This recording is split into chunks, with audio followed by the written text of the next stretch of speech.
रात के ठीक 2 बजे थे। आसमान में काले बादल छाए हुए थे और हल्की हल्की बारिश हवेली की टूटी खिड़कियों से टकराकर अजीब सी आवाज पैदा कर रही थी। पूरे इलाके में सन्नाटा पसरा हुआ था, जैसे समय खुद रुक गया हो। उसी सन्नाटे के बीच शहर से थोड़ा दूर एक पुराना वीरान बंगला खड़ा था, जिसके बारे में लोग कहते थे कि वहां कोई नहीं जाता और जो जाता है वो कभी वापस नहीं आता। इसी शहर में रहता था कबीर, एक समझदार, शांत और जिम्मेदार लड़का। उसकी जिंदगी बिल्कुल सामान्य थी, जब तक कि एक रात सब कुछ बदल नहीं गया। उस रात उसे एक सपना आया। एक लड़की सफेद कपड़ों में, खुले बाल और आंखों में गहरा दर्द लिए वह धीरे धीरे उसकी तरफ आई और फुसफुसाई, कबीर। कबीर की नींद टूट गई। उसका दिल तेज धड़क रहा था। उसने सोचा यह बस एक सपना था। लेकिन अगले दिन फिर वही सपना, और फिर अगले दिन, और फिर हर रात। धीरे धीरे वह सपना उसकी आदत बन गया। डर और आकर्षण का अजीब सा रिश्ता बन चुका था। अब वह खुद उस लड़की का इंतजार करने लगा था। एक रात उसने हिम्मत करके कहा, तुम कौन हो और मुझे क्यों बुलाती हो? कमरे की लाइट अपने आप बंद हो गई। खिड़की तेजी से खुली और हवा अंदर आने लगी। उसी हवा के बीच वह लड़की फिर से प्रकट हुई, इस बार पहले से ज्यादा साफ, ज्यादा असली। मेरा नाम मीरा है, उसने धीमी आवाज में कहा। उस रात के से हर रात कबीर और मीरा की मुलाकात होने लगी, बातें होने लगी। कबीर को अब उससे डर नहीं लगता था, बल्कि उसके जाने का डर सताने लगा था। लेकिन एक सवाल हमेशा उसके मन में था कि मीरा दिन में क्यों नहीं दिखती। एक रात उसने पूछ ही लिया, तुम सिर्फ रात में ही क्यों आती हो मीरा? मीरा कुछ देर चुप रही, फिर बोली, क्योंकि मैं इस दुनिया की नहीं हूँ। कबीर का दिल जैसे रुक गया। मतलब? मैं 4 साल पहले मर चुकी हूँ। कमरे में सन्नाटा छा गया। मीरा ने बताया कि उसकी मौत एक रहस्यमयी हादसे में हुई है। वो किसी से मिलने जा रही थी, लेकिन उसके बाद उसे कुछ याद नहीं। कबीर के अंदर गुस्सा और जिज्ञासा दोनों जाग उठे। उसने तय किया कि वह मीरा को इंसाफ दिलाकर रहेगा। अगले दिन उसने पुराने रिकॉर्ड खंगाले और उससे पता चला कि 4 साल पहले शहर के बाहर उसी वीरान बंगले में एक लड़की की लाश मिली थी। नाम था मीरा। कबीर उस रात वहां पहुंच गया। बंगले के अंदर घुसते उसे ठंडी हवा का झोंका महसूस हुआ, जैसे कोई उसे देख रहा हो। उसने धीरे से पुकारा, मीरा। अचानक पीछे से आवाज आई, तुम यहाँ क्यों आए? वह मुड़ा। मीरा वहीं खड़ी थी।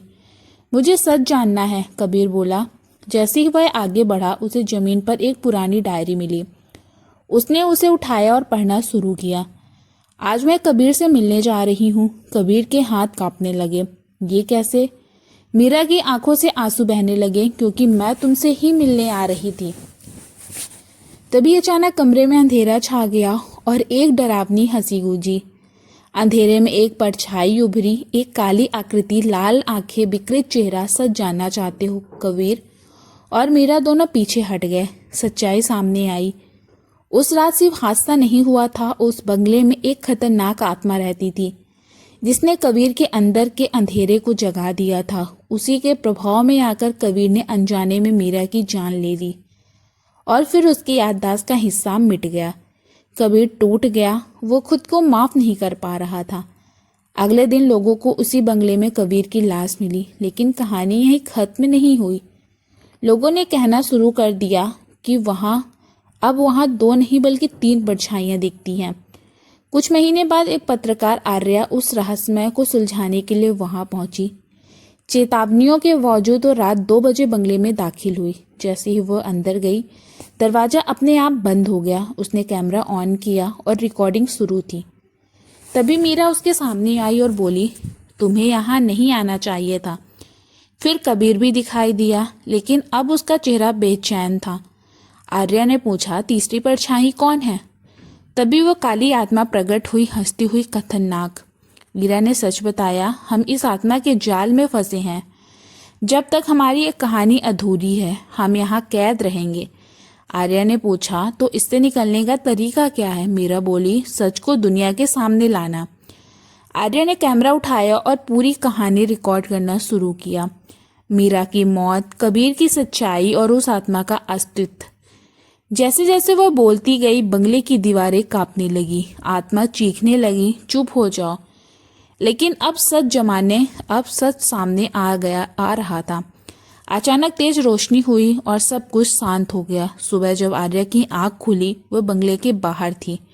उसका कैमरा चालू था, अब उसमें सब रिकॉर्ड हो चुका था। वो मुस्कुराई, अब सच्चाई दुनिया के सामने आएगी। लेकिन तभी उसकी आंखें एक पल के लिए लाल चमकी और उसके चेहरे में वह खौफनाक मुस्कान आ गई जो उस आत्मा की थी। शायद आत्मा खत्म नहीं हुई थी, शायद उसे बस अपना घर बदल लिया था। अब और अब वो किसी और के अंदर जिंदा थी। कहानी खत्म नहीं हुई, क्योंकि कुछ सच्चाइयां मरकर भी खत्म नहीं होती, बल्कि एक नए डर की शुरुआत बन जाती है। दोस्तों, उम्मीद है कहानी पसंद आई होगी। वीडियो अच्छी लगी हो तो वीडियो को लाइक करें और चैनल को सब्सक्राइब जरूर करें। धन्यवाद। राधे राधे।